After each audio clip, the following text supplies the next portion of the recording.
L'année était 2018, une époque où le monde numérique semblait à la fois infiniment vaste et claustrophobiquement petit. Le Momo Challenge n'a pas commencé par un sursaut, il a commencé par une notification. Un léger ping au milieu d'un mardi après-midi. Des adolescents d'Amérique du Sud, puis du Japon, et enfin d'Occident, ont commencé à signaler un étrange contact apparaissant sur WhatsApp. Le nom était toujours le même, Momo. La photo de profil était digne d'un cauchemar, un visage humanoïde aviaire déformé, avec des cheveux noirs filandreux et des yeux occupant la moitié du crâne. Au début, c'était une version numérique de Bloody Mary. On ne trouvait pas Momo, on invitait. Il fallait dénicher les numéros maudits dont on murmurait l'existence sur Reddit ou 4chan. Il fallait envoyer le premier message. Il fallait demander « Es-tu là ?» Si vous aviez de la chance, le message restait sur « Envoyer ». Sinon, les 2 coches grises devenaient bleues. Momo était en train d'écrire. Le défi était conçu comme une escalade de terreur. Selon les légendes urbaines, une fois que Momo répondait, elle prenait possession de votre appareil.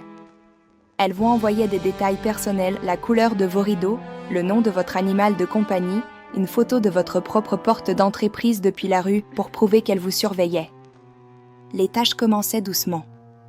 Elle vous disait de vous réveiller à 3 heures du matin, de regarder une vidéo spécifique et dérangeante, ou de poster une photo de vous debout, seul dans le noir.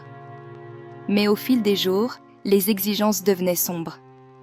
La légende affirmait que Momo utilisait des piratages de haut niveau pour accéder à votre micro et à votre caméra, enregistrant vos moments les plus privés pour vous faire chanter. Si tu arrêtes le défi, sifflaient les messages vocaux dans une langue qui ressemblait à un mélange de friture et de cris d'oiseaux, tout le monde verra. Le poids psychologique était réel, même si l'élément surnaturel ne l'était pas. Pour un adolescent assis seul dans une chambre éclairée par la lune, la frontière entre un plaisantin utilisant un bot et un démon numérique s'évaporait. Pour comprendre la terreur, il faut comprendre l'anatomie de ce visage. Ce n'était pas de l'image de synthèse. C'était la photographie d'un objet physique. Les yeux larges et fixes et la bouche fendue étaient conçus pour déclencher une réponse de prédateur primaire dans le cerveau humain. La sculpture, créée par Kazukezawa pour la société japonaise d'effets spéciaux Link Factory, s'intitulait Mother Bird. Elle s'inspirait de l'ubum du folklore japonais, l'esprit d'une femme morte en couche qui revient en télévivant. Dans le folklore, l'ubum est une figure tragique. Entre les mains d'Internet, elle est devenue une entité malveillante vivant dans les réseaux.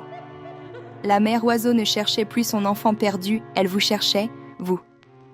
En 2019, le Momo Challenge avait quitté les recoins d'Internet pour faire la une des journaux.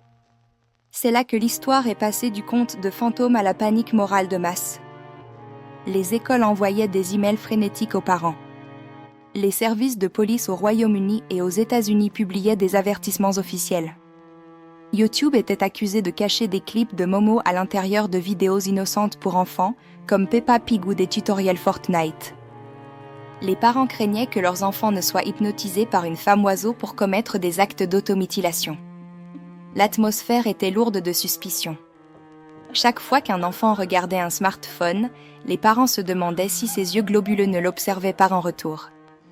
La légende était devenue un virus numérique, se propageant plus vite par la peur des adultes que par la curiosité des enfants. Comme pour toutes les légendes urbaines, la lumière de l'enquête a fini par dissiper les ombres. Les fact-checkers et les historiens du web ont commencé à démêler le vrai du faux. Ils ont découvert que si des milliers de personnes parlaient du Momo Challenge, il n'y avait quasiment aucune preuve que quelqu'un ait réellement été blessé par une entité Momo. Les vidéos piratées sur YouTube étaient pour la plupart des montages mis en ligne par des trolls cherchant à faire des vues après que les médias eurent rendu le personnage célèbre. En 2019, Kazukezawa, le créateur de la sculpture originale, a pris la parole. Il a révélé que la sculpture avait pourri depuis longtemps et avait été jetée à la poubelle. Il a déclaré à la presse qu'elle n'existait plus et qu'elle n'avait jamais été censée durer. Il a dit que les enfants pouvaient être rassurés, Momo était morte, elle n'existait pas et la malédiction était levée. Même si nous savons qu'il s'agissait d'un canular, un mélange de trollage ingénieux et d'hystérie collective, le fantôme de Momo hante toujours notre perception d'Internet. Cela nous a appris que la vallée de l'étrange n'est pas qu'un effet visuel, c'est un endroit où nous vivons désormais. Nous partageons nos vies avec des miroirs noirs qui peuvent, à tout moment, refléter quelque chose que nous n'étions pas prêts à voir.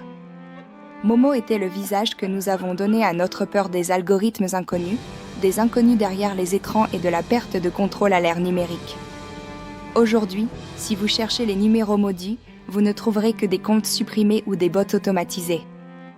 Mais parfois, quand la maison est silencieuse et que votre téléphone s'éclaire d'une notification inconnue au milieu de la nuit, vous pourriez hésiter à le ramasser. Car si la sculpture est dans une décharge au Japon, l'idée de la mère oiseau, celle qui regarde, celle qui sait, ne pourra jamais être vraiment effacée.